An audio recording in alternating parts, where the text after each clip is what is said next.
네, 안녕하세요. 자, 이제 보실 내용은 근대 태동기 정치에 대해서 보도록 하겠습니다.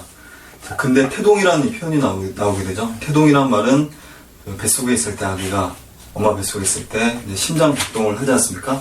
그래서 이제 태어나기 위한 어떤 움직임, 이제 근대가 시작이 되기 위한 그런 어떤 움직임이 우리 조선 사회에서도 일어나게 되는 이런 모습을 볼 수 있어요. 그래서 보통 이 근대 사회라고 이야기하면 정치적으로는 민주주의 그리고 이제 경제적으로는 자본주의, 사회적으로는 이제 신분제적 질서가 이제 무너진 평등 사회, 그리고 이제 문화적, 사상적으로 보게 되면 합리주의가 발달하게 되면서 개인의 어떤 이성을 통해서 논리적이고 합리적인 그런 어떤 과학, 물질 문명이 이제 발달하게 되는 이런 모습들을 이런 모습들이 이제 근대라고 여러분들이 이해하시면 되겠는데, 그러한 근대적인 움직임들이 조선 사회에서도 나타나기도 했었다라는 걸 이해하시면 되겠습니다. 그래서 근대 지향적 움직임하고 이렇게 나와 있죠. 조선 후기에 나타난 근대적 요소를 보게 되면 정치적으로는 굉장히 분당 정치 있지 않습니까? 동인과 서인, 또 이제 남인과 북인, 또 노론과 소론, 남인 중에서도 청남, 탕남, 이런 식으로 해서 당파들이 이제 갈라지게 되는 이런 모습을 볼 수 있어요. 그래서 이제 여론이 형성이 되는 거죠. 공론이 형성이 되면서 그게 어떻게 보면 민주주의적인 원리로 작용을 한다라고도 이제 볼 수가 있는 거죠. 왕 혼자서 독단적으로 또는 어떤 특정 당파가 독단적으로 이제 정책을 결정하고 해결하는 것이 아니라 여러 정당들이 모여서 이제 민주주의적인 어떤 그 기본 원리가 작용이 된다라고도 볼 수 있죠. 어떻게 보면. 그러나 이게 나중에 세도정치, 1800년대죠. 1800년대에 안동림 씨라든지 풍양조 씨와 같은 이 외척 가문들이, 이제 세도정치를 이제 하게 돼요. 그래서 외척 가문들이 세도정치를 하게 되면서 약간의 그 민주주의적 원리가 좀 훼손되는 이런 모습들도 볼 수 있는데, 그 과정에서 홍경래인 안이라든지 또는 친주 농민 봉기라든지 이러한 민중들의 깨어있는 자각의식이 이제 그 행동으로 옮겨지게 되면서 민주주의적 원리가 좀 조금씩 발전해 나가는 이런 모습들도 우리가 또 확인해 볼 수가 있습니다. 그래서 어쨌든 정치 기강이 그래서 좀 문란했었다. 그래서 민주정치가 제대로 수용되지 못했었다. 그러나 그 움직임만은 있었다라는 걸 이해하시면 되겠습니다. 사회적으로 보게 되면 양반 세력이 약화가 돼요. 요즘 이 양반 저 양반 이런 표현 많이 쓰지 않습니까? 양반의 값어치가 그만큼 떨어졌다는 얘기예요. 분홍이 증가를 하게 됩니다. 이양법이라든지 또는 이 광장을 통해서 부자 농민들이 등장을 하기 시작을 해요. 그 부자 농민들이 재산이 많이 소유가 되었으니까 양반이 되고 싶은 욕구가 있겠죠. 신분이 상승하고자 하는 그런 욕구가 발생하게 되는 거예요. 그래서 족보도 사서 매입을 하고 위조를 하고 또 공명첩이라든지 또는 납속책 이런 걸 통해서 신분이 상승되는, 그러면서 조선 후기 신분제적 질서가 굉장히 흐트러지는, 양반의 숫자가 굉장히 많이 늘어나게 돼요. 이런 모습을 볼 수가 있습니다. 중인의 대두, 농민 각성, 세습적 폐쇄적인 신분제의 의미가 비교적 상실되는 이런 모습을 볼 수 있고, 경제적으로 보게 되면 다양한 산업활동이 전개가 됩니다. 특히 이제 그 생산력이 증가를 하게 되면서 이양법이나 이런 농법 기술의 어떤 발달로 인해서 생산력이 증가를 하게 되면서 상업기술도 이제 발달하게 돼요. 상업기술을 발달하게 되다 보니까 기존에 했던 이 수공업 같은 형태도 이제 기존에 했던 그 간의 수공업의 형태에서 이제 그 약간의 공장제 수공업의 형태로 이제 발전하는 이런 모습을 볼 수가 있습니다.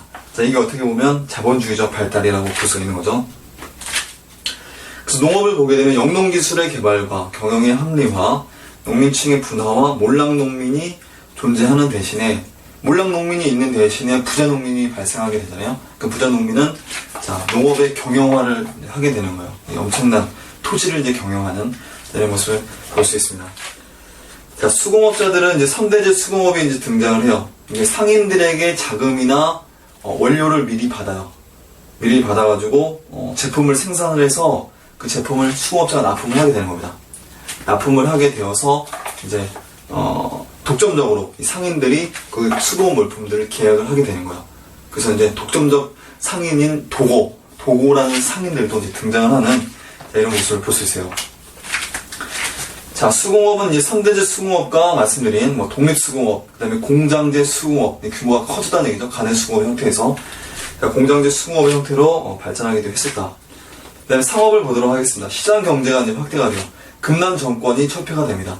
그러니까 도성 안에서 상행위를 할 수 있는 이 사람들을 이제 시전상인이라고 얘기하지 않습니까? 그 시전상인들의 독점적인 상행위 권한을 상행위를 할 수 있는 권한이 이제 철폐가 돼요.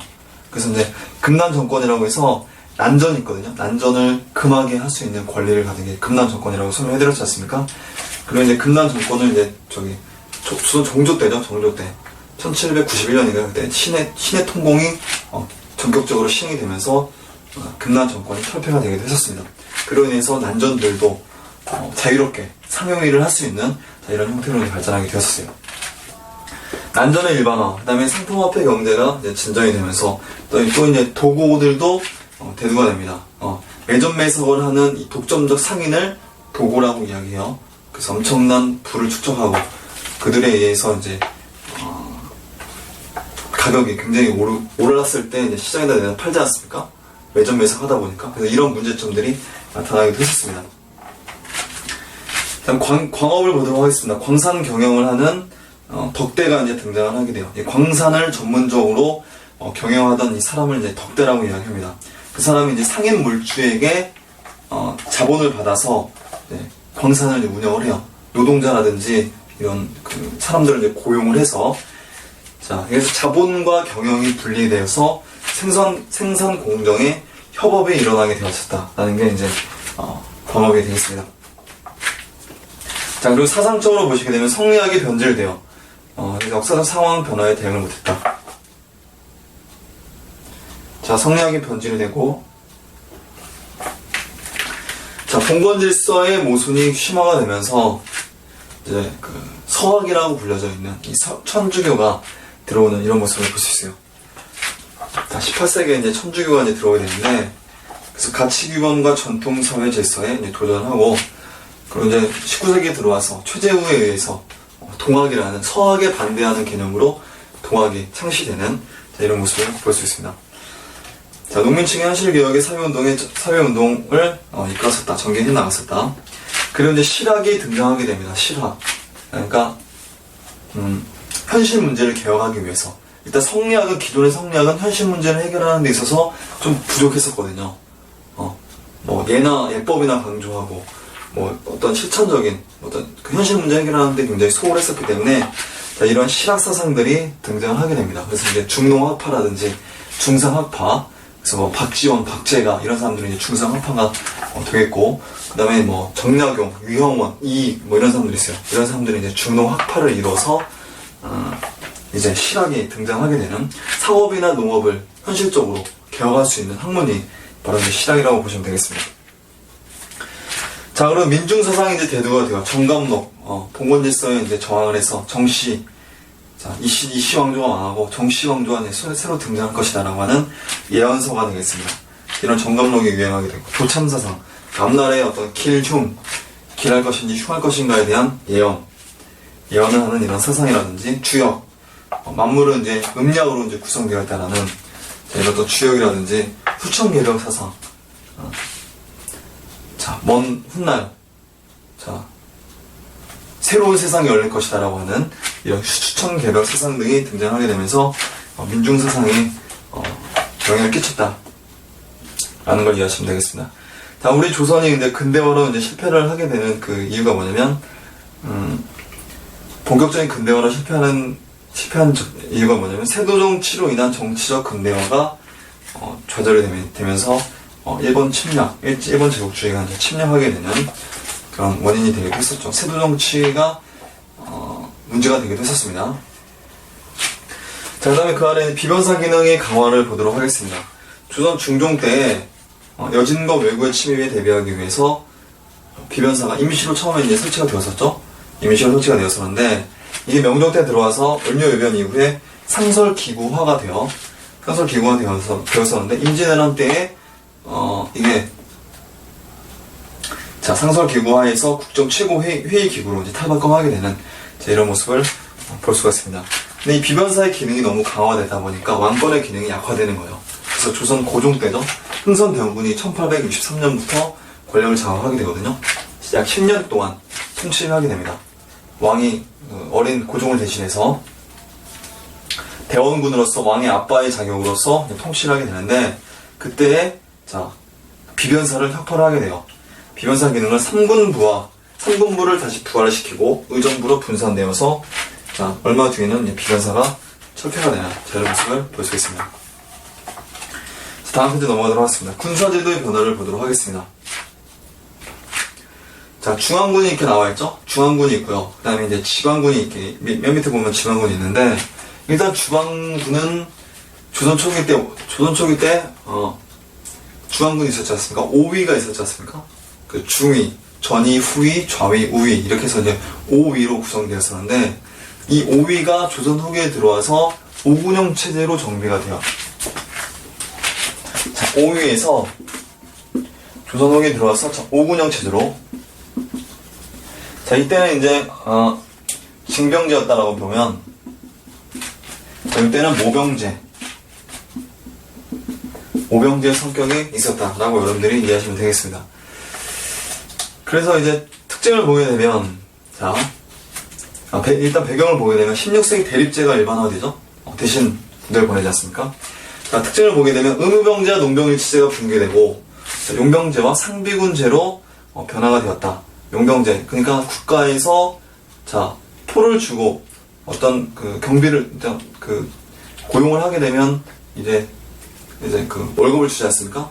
월급을 주고 자, 이들을 고용하게 하는 이 모병제가 이제 일반화되고 나머지 일반 농민들이 이제 상비군이 되는 자, 이런 체제로 변화하는 이런 모습을 볼 수 있습니다. 그래서 나중에 이제 5군영이 중앙군에 이제 설치가 되는데 대외관계나 국제 정세의 변화에 따라서 임기응변으로 그때그때 상황 판단을 해서 설치하는 이런 모습을 볼 수 있습니다. 자, 소속 군사의 성격이 좀 달랐다. 각 5군영 내에 이 5군영 내에 그 성격이 약간씩 차이가 있었어요. 그래서 이제 번상병제와 용병제가 혼재하기도 했었고 재정 기반과 병종이 좀 다양하기도 했었다.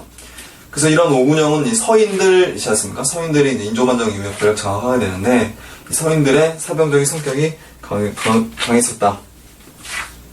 수도와 경기 방어 지역이 경기를 방어하는 성격이 이제 주요 목적이었었다. 그래서 5군영을 보게 되면 훈련도감 있죠? 이 5군영에는 훈련도감,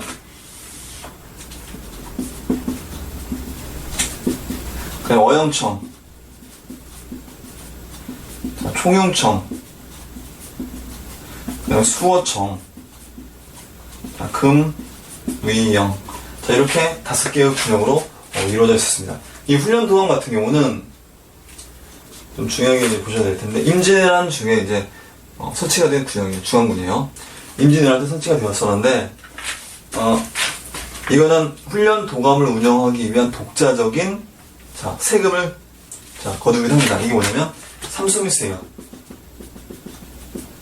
삼수미세를 이제 수취를 하게 돼요. 그래서 이제 토지 1결당 2.22를 따로 이제 별도로 걷습니다. 세금을 이 훈련도감이라는 병력을 운영하기 위해서. 훈련도감은 그래서 이제 삼수병으로 되어 있지 않습니까? 삼수병.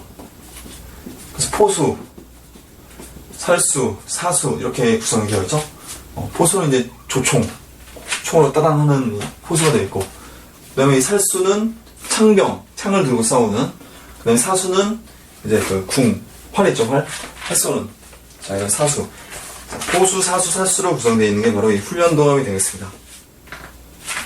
자, 임진왜란 당시 왜군의 조총에 대항하기 위해서 설치했다. 직업적인 상비군으로 편성되고 병력 분리되었다. 군사훈련 훈련 외에 수도방위와 국경을 보유하고 삼수병, 사수, 살수, 포수로 되어 있고 군대 운영을 위해서 삼수미를 징수를 했었다. 1결당 2.2툴은. 자, 그리고 둔전, 광산을 운영하고 무기 제조장을 설치해서 이 훈련도감의 운영 경비를 마련했었다라는 걸 이해하시면 되겠습니다. 자, 다음에 밑에 어영청을 보도록 하겠습니다. 어영청은 자 1623년에 이괄이라는 사람이 난을 일으키거든요. 이괄은 아니거든요. 이등공신에 책봉이 된 거에 이제 불만을 일으키고 인조반정에 불만을 일으키고 반란을 일으키게 되는 거예요. 그때 인조가 이제 그 이괄을 진압하고 나서 자 왕실을 호위하고 어떤 어떤 수도를 이제 방어하기 위한 목적에서 이 어영청이 설치가 되었다. 라고 이제 보시면 되겠는데, 이게 나중에는 북벌이 전개가 되거든요. 조선 효종 때 북벌이 전개가 된다고 설명해드렸지 않습니까? 북벌의 선봉적 부대가 되는 부대가 바로 이 어영청이라고 보시면 돼요. 그래서 왕실을 후위하고 북벌을 준비하는 그 과정에서 이완이라는 사람이 활약을 했었다. 후금의 침략에 대비하고 기병 위주에다가 총포병, 그러니까 조총병을 얘기하죠. 그다음에 변상병으로 편성이 되었었다. 이 어영청이. 임조 때 총융청을 보도록 하겠습니다. 자, 이것도 마찬가지예요. 이관의 난을 계기로 해서 설치가 되었는데, 자, 경기 일대를 방어하고 후금을 대비하고 소고군으로 편제되어 있었다. 소고군 아시죠? 양천 혼성군으로 편성된 이 소고군, 임진왜란 때 이제 설치가 된 지방군이지 않습니까? 경기도의 지방군이다 라고 이제 보시면 되겠습니다. 네, 수호청을 보도록 하겠습니다. 남한산성에 설치가 되는데, 수도 남부 지역을 이제 방어를 하고 후금을 대비하고 경기도 지역의 소고군이다. 그다음 금위원은 이제 숙종 때 설치가 되는데, 왕실의 호위를 강화하고 정병과 훈련도감군의 일부가 주축이 되어서 왕실 호위와 수도 방어를 주로 담당했었다라는 게 이제 금위원이 되겠습니다. 이런 식으로 해서 오군영이 운영이 되었었다. 오군영의 목적은 서인 정권이 군사적 기반과 병권을 장악함으로써 군영을 정권 유지에 이용하고, 그래서 이제 상비병제 중심으로 이제 운영을 해서 군포를 이제 납부를 받게 되죠. 군포를 월급으로 지급을 하는 이런 모습도 볼 수 있어요. 그래서 병농 분리의 군제 전환이 이루어졌었다. 일반 농민들은 군대를 안 가기 위해서는 포를 납부하지 않습니까? 그래서 포를 납부를 해서 그 포를 가지고 이제 또 이러한 모병제를 운영을 했었다. 그다음 지방군 보도록 하겠습니다. 소고군 조직과 운영을 보도록 하겠습니다. 병농인체제의 군역제가 운영이 되었었죠. 무보수에다가 이제 당연히 국가에다 부담을 해야 될 세금이 되겠습니다. 그래서 부분적으로 보인이 이제 지급을 하기도 했었어요. 보인, 그러니까 정군에게 경제적 조력을 하는 사람들 보인이라고 하지 않습니까? 후에는 납포군화, 그러니까 포를 납부를 해서 군대에 빠지는 형태로 이제 이 소고군도 나중에 또 이제 바뀌게 돼요. 변질돼요. 자, 소고군이 부실화. 초기는 양인과 천인을 모두 편성했었으나 임진왜란 때이기 때문에 양인이든 천인이든 일단 살고 봐야 되지 않습니까?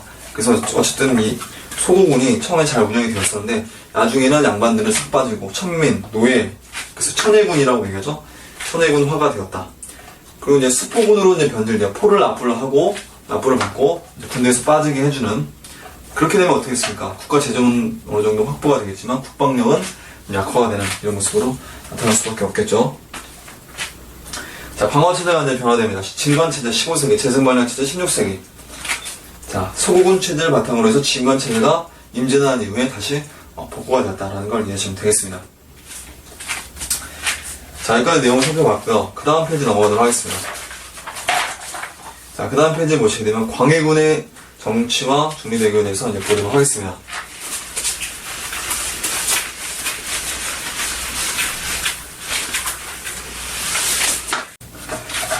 자, 이제 보실 내용은 광해군 정치와 중립외교에 대해서 보도록 하겠습니다. 광해군은 명나라와 청나라 사이에 줄타기 외교, 그러니까 후금 사이에 줄타기 외교를 했었죠. 그래서 이제 중립외교 정책을 이제 추진하는 그 과정에서 서인 세력에 의해서 이제 임조 반정에 의해서 권력을 잃고 제주도로 유배를 가는, 그러면서 이제 말년이 좀 초라해지는 이런 모습을 볼 수가 있었죠. 광해군이. 자, 광해군 때에는 북인들이 정권을 장악을 했었어요. 특히 이제 대북파 북인들이 이제 정권을 장악을 했었고, 광해군을 지지하는 세력이 이제 대북이었고, 그리고 이제 배다른 동생이었었던 이목대비의 아들이었었던 영창대군을 지지하는 세력들이 소북파였었습니다. 자, 그런데 외란 후 집권 세력으로 등장했었다. 자, 대북파 의병 활동에 주로 이제 참여를 했었죠. 자, 회퇴 변척 문제가 이제 제기됩니다. 대북에 의해서. 그러니까 문묘에다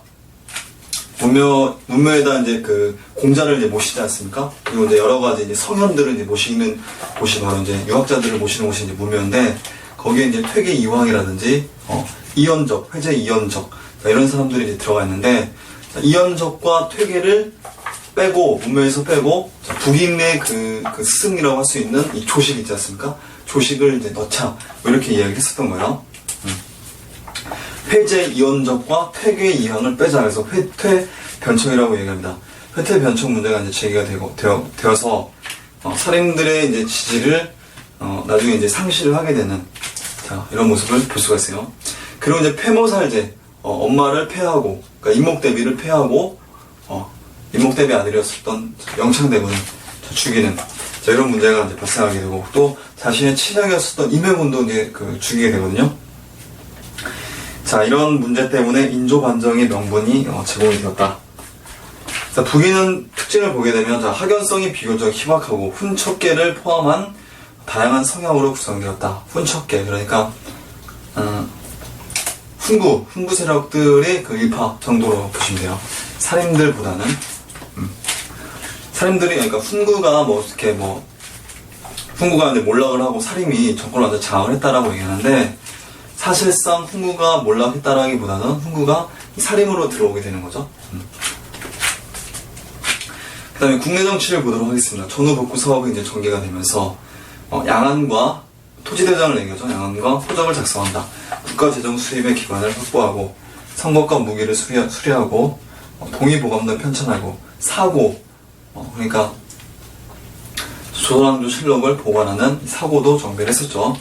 대외정책을 보게 되면 명과 후금 사이의 중립정책을 추진하고, 세력이 커진 후금을 배척하지 않으면서도 명과의 사대관계를 유지했었다. 그래서 대륙의 정세 변화에 대해서 대처를 잘 했었다. 인조반정 보도록 하겠습니다. 전후 수습책의 부진과 그 수습책을 둘러싼 내부 이해관계의 대립과 갈등이 있었다. 대북 정권의 취약성이 있었는데, 현재 군주권을 바탕으로 대북 중심의 정치 그 과정에서, 대북 중심의 정치를 하는 그 과정에서 살인들의 지지가 상실되었었다. 자, 반정의 명분은 명에 대한 의리와 명분을 강조하는 살인과의 갈등이 있었죠. 임목대비를 그래서 이제 폐비를 하고 병청대군을 살해하는 이런 명분이 있었다. 결과는 이제 광해군의 퇴위와 인조가 지휘하고, 능양군 인조가 주리하고, 서인이 집권하는 그런 모습을 볼 수 있습니다.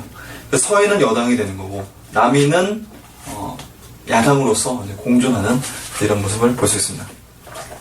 대북 세력, 북인들은 이제 완전히 몰락을 하게 되고요. 자, 남인과 공존관계 유지하면서 견제와 독주를 경계하고, 비판 세력을 공존시켜 봉당연합이 정착되었다. 자, 숭영산림, 산림들을 우대해서 이제 등용하게 된다는 얘기예요. 초야 유생들이 공론층을 형성하여 공개적인 여론을 얘기해서 정권 기반의 조성이 되었다. 국혼 물실, 그러니까 국왕 가문의 왕비는 서인 출신이어야 된다. 뭐 이런 논리인데, 그래서 왕비는 서인 가문에서 배출하고 집권 세력이 기반이 공고히 유지되는, 자, 이런 성향을 이제 표방했었다. 여론 지지 유도와 궁중 보호 세력을 양성하고 병권 장악을 도모했었어요. 중앙군 5군영이라고 했었지 않습니까? 5군영을 장악을 하려고 이제 도모를 했었고, 친명배금 정책, 명나라와 친하고 금나라, 후금은 이제 배척을 하는 전형적인 이제 사대주의 정책으로 전환이 되는 그런 모습을 볼 수 있습니다. 광해군 때의 중립 외교였는데 다시 친명배금으로 전환이 되었었어요. 그래서 서인 세력의 반정을 정당화하려는 이런 의도가 있었죠. 그게 어떻게 보면 그 1627년에 정묘호란, 그리고 1636년에 이 병자호란이 발생하게 되는 원인이 되었다라고 이해하시면 되겠습니다. 다음 페이지 넘어가도록 하겠습니다. 참고자료 인조반정이 남아있는데 여러분들 읽어보시고요. 그 다음에 정묘호란 인조 5년에 광해군의 복수를 하기 위해서 후금이 쳐들어왔었어요. 인조반정 후 서인의 친명배금 정책에 불만을 표명했겠죠. 자, 명나라와 청나라 사이에, 명나라와 후금 사이에 전투가 벌어지는 과정에서 명나라의 자녀 군사가 우리 조선반도 안으로 들어와요. 그래서 평안도 일대 가두라는 섬에 있거든요. 가두라는 섬에 주둔하게 되는 거예요. 주둔하게 되면서 조선에다가 굉장히 물자도 요청하고, 명나라 군사지 않습니까? 우리 삼국인 명나라 군사이기 때문에 어떻게 할 수가 없는 거야. 그래서 이제 식량도 보급을 하고, 보급과 여러 가지 물자를 제공하는데, 우리 조선에서 굉장히 골머리를 앓았다라고 이야기합니다. 이 명나라 모문용이 가두에서 계속해서 이제 있는 바람에. 그래서 명나라 모문용은 자기네 나라들이 이제 상실했었던 요동 지역을 수복을 할 것을 이제 거기서 이제 도모를 했었어요. 자, 그런데 이괄이 난을 일으키죠. 1623년에. 그래서 이제 침략의 구실이 이제 마련이 되고, 이괄의 잔당 세력들이 자, 후금으로 들어와서 여러 가지 정보를 제공을 하게 되는 거예요.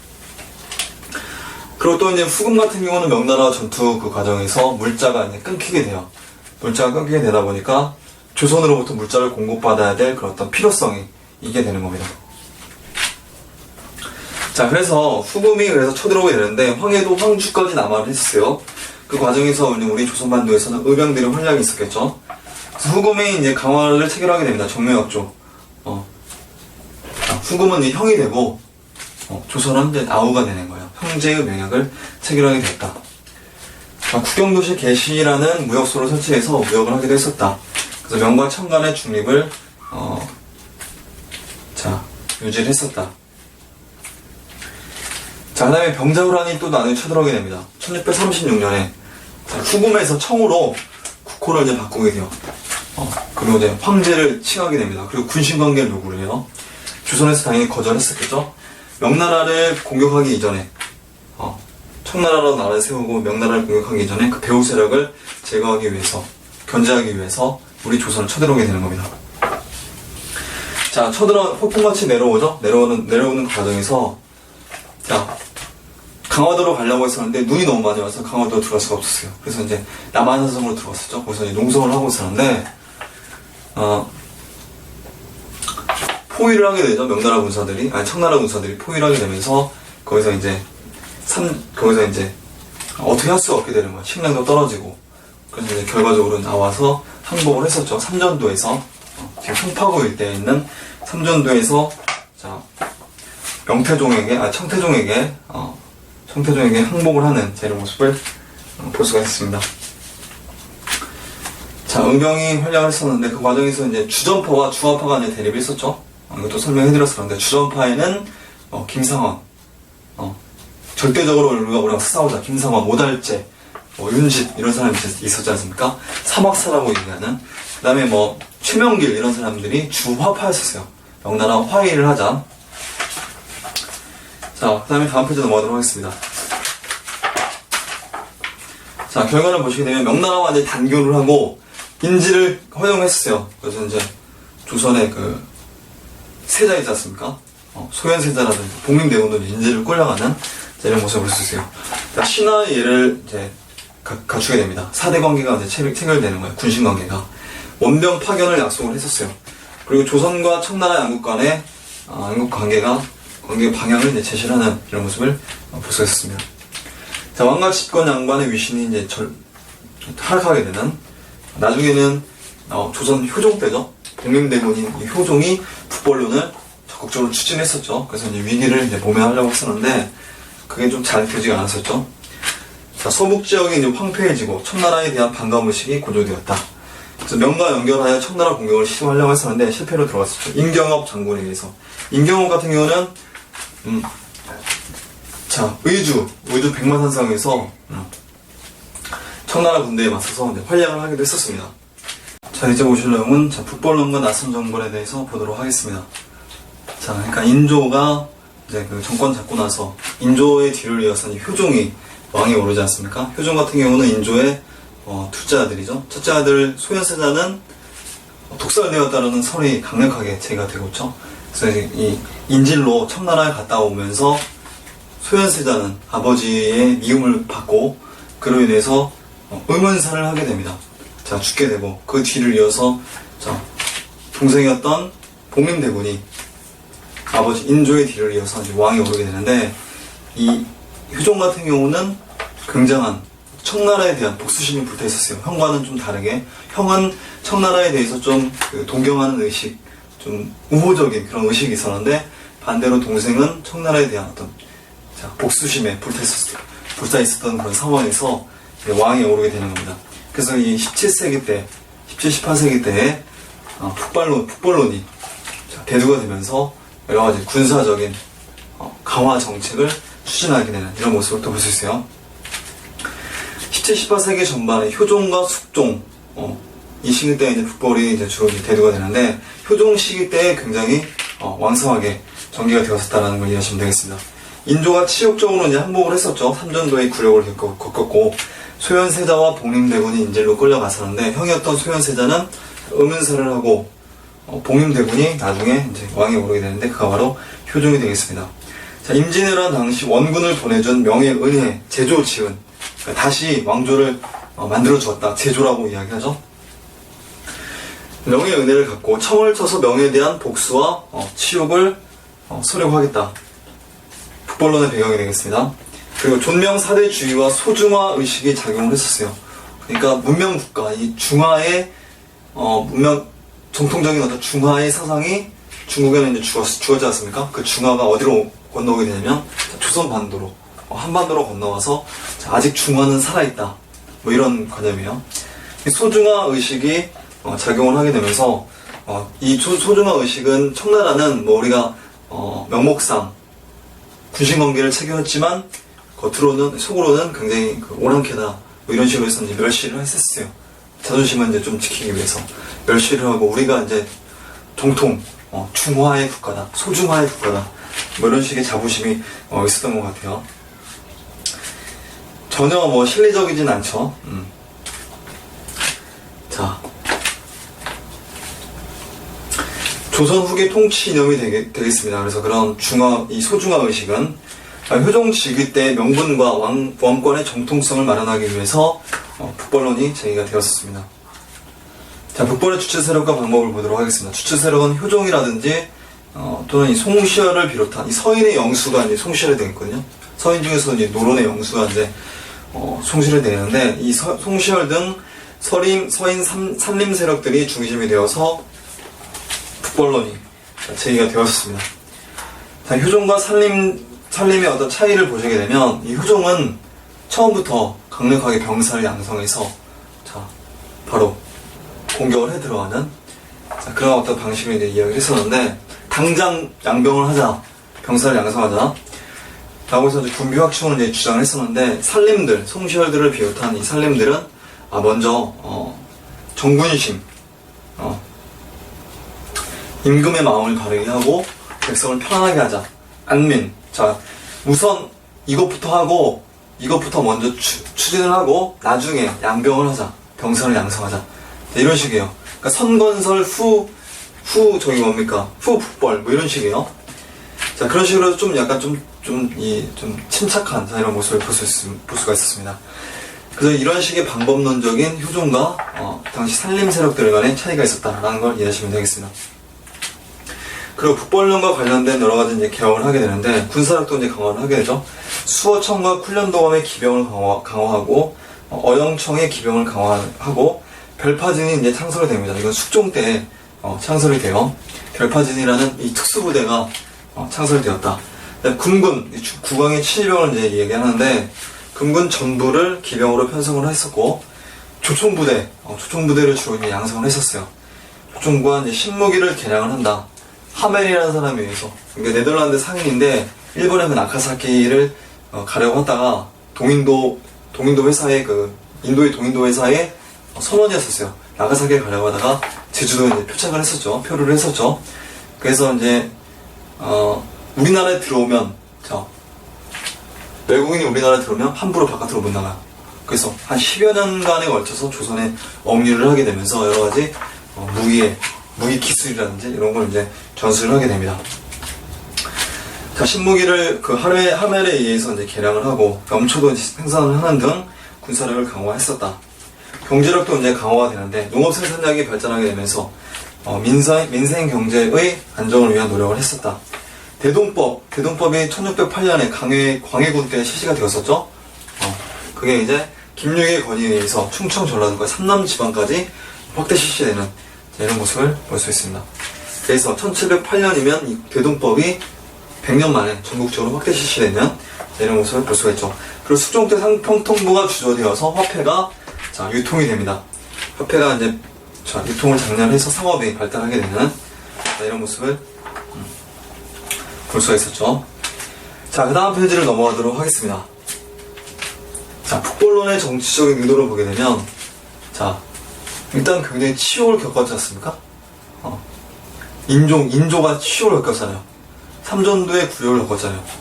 근데 그래서 왕실의 권위가 어떻게 됐습니까? 땅바닥으로 추락을 했었잖아요. 표현은 안 하지만 백성들은 백성들은 왕실에 대한 문제의식, 비판의식을 충분히 가지고 있었겠죠. 그런 상황에서 효종이 왕에 오르게 됩니다. 그런 상황에서 효종이 왕에 올랐기 때문에 어떻게든 땅바닥에 떨어진 이런 어떤 그 왕실의 어떤 권위를 다시 살릴 필요가 있었던 거예요. 그래서 북벌로는 강력하게 이제 주장을 하게 되는데 실제로는 시행되지 않죠. 거의 뭐 계란으로 이제 바위치기다. 뭐 중국 청나라 시대 때 당시 최고 전성기를 누리고 있을 때 뭐 시행이 시대였었거든요. 그래서 뭐 강희제라든지 뭐 옹정제라든지 뭐 권륭제라든지 자 이런 황제들이 엄청난 황제들이 청나라에 이제 등장하게 되면서 자 영토가 굉장히 확장되는 그 최고 전성기의 시기였어요. 그런 청나라를 우리 조선이 공격을 하겠다는 건 저기 계란으로 막 바위치기다 뭐 이런 정도였습니다. 어쨌든 그래서 실질적으로 북벌을 하기보다는 뭐 왕권을 강화하고 서인들의 정권 유지의 논리로 이용을 하는 자 이런 의도가 있었다. 그러니까 전쟁 책임을 모면하고 그죠? 자 성략적 명분론을 내세워서 백성들을 통합하기 위한 논리로서 북벌론이 제기가 되어 있었다. 자는 북벌론을 주장하면서 반대 세력의 진출을 견제를 한다. 정치적인 물론 어떤 항상 우리가 정치를 하거나 뭐 정책을 추진할 때 정치적인 어떤 기득권을 장악하기 위한 의도로서 일부러 하게 되는 그런 경우도 많지 않습니까? 그런 거라고 이제 보시면 돼요. 자, 북벌론의 한계를 보도록 하겠습니다. 존명 사대주의, 명나라를 존숭하고 그런 식의 어떤 큰 나라를 섬기는 사대주의적 사관이 있었다. 소중화 의식이 형성이 되었었다. 그래서 조선 후기 사회의 탄력성이 좀 약화가 되는, 제거가 되는 이런 모습을 볼 수 있어요. 임진왜란이 끝나고 나서 우리 그 조선 사회가 좀 어느 정도 발전해 나가는 그 어떤 기회가 있었잖아요. 그래서 이제 광해군 때 중립 외교를 통해서 이제 주타기 외교를 통해서 조선만의 어떤 독재적인 세력을 구축할 수도 있었는데 균형자적 입장에서 그래서 명나라와 청나라 사이에서 균형자적 입장에서 잘 할 수 있었는데 그게 제대로 되지 않았었다는 얘기죠. 자 그리고 이제 18세기의 북학론으로 이제 전환이 되었다. 북벌은 북쪽을 정벌하자는 얘기잖아요. 북학론은 북쪽에 있는 학문을 배우자, 청나라의 학문을 배우자. 오랑캐지만 그들이 나은 게 있다, 배우자. 뭐 이런 사상으로 이제 전환되는 이런 모습을 볼 수 있어요. 서양 문물이 그래서 이제 적극적으로 수용을 하려는 자 이런 인식이 확산되게 됩니다. 자, 그 다음에 보실 내용은 뭐냐면 자, 나선 정벌에 대해서 보도록 하겠습니다. 나선은 이제 러시아를 이야기하는 거예요. 러시아가 동쪽지역으로 계속해서 영토를 확장이 들어가게 돼요. 짐승의 모피를 먹기 위해서 자, 동쪽으로 계속 오게 돼요. 오다 보니까 어디가 이제 부딪히게 되냐면 당시 청나라와 이제 부딪히게 되죠. 청나라 부딪히는 그 과정에서 청나라에서 조선에 대해서 조선에게 자, 원병을 요청을 하게 되는 겁니다. 그래서 이제 안 그래도 당시 효종 때 자, 청나라를 공격을 하기 위해서 북벌을 하기 위해서 군사력을 몰래 청나라 몰래 양성을 하고 있었어요. 그런 시기였었거든요. 그래서 자 1차, 2차에 걸쳐서 우리 군사력도 시험해 볼 겸 그리고 청나라의 전투력이 얼마나 되는지 염탐해 볼 겸 뭐 여러 가지 그 확인해 볼 게 있어서 그런 어떤 그리고 또 청나라에서 뭐 압력을 가하게 되니까 우리가 또 출병을 안 할 수가 없죠. 그런 여러 가지 이유를 들어서 이제 1차, 2차에 걸쳐서 군대를 이제 출병을 하게 되는 겁니다. 1차에는 변급이, 2차에는 신유가 각각 출병을 했어요. 그래서 1차의 변급이 연고탑에 이제 출병을 했습니다. 청나라의 발상지가 연고탑인데 이 지역으로 출병을 해서 어느 정도 전과를 올렸다라고 얘기해요. 2차 때도 신유가 흑룡강 일대에 출병을 해서 자, 어느 정도의 전과를 올렸다. 자, 나선 정벌의 의의를 보게 되면 조선군과 러시아가 최초로 그 우리나라 역사상 어떻게 보면 최초라고도 볼 수 있죠. 서양 세력의 군대와 맞서서 싸웠다는 거. 조선과 러시아군의 최초의 교전이 발생하게 되면서 자, 승전을 했었다. 조선 총수병, 그러니까 조총병을 얘기하죠. 총수병의 실력이 입증이 되었었고 자, 북벌론의 의도를 숨기기 위한 방편으로서 청나라의 원병에 우리가 호응을 했었다 라는 걸 여러분들이 이해하시면 되겠습니다. 나선 정벌까지 그래서 이제 간단하게 살펴봤었습니다.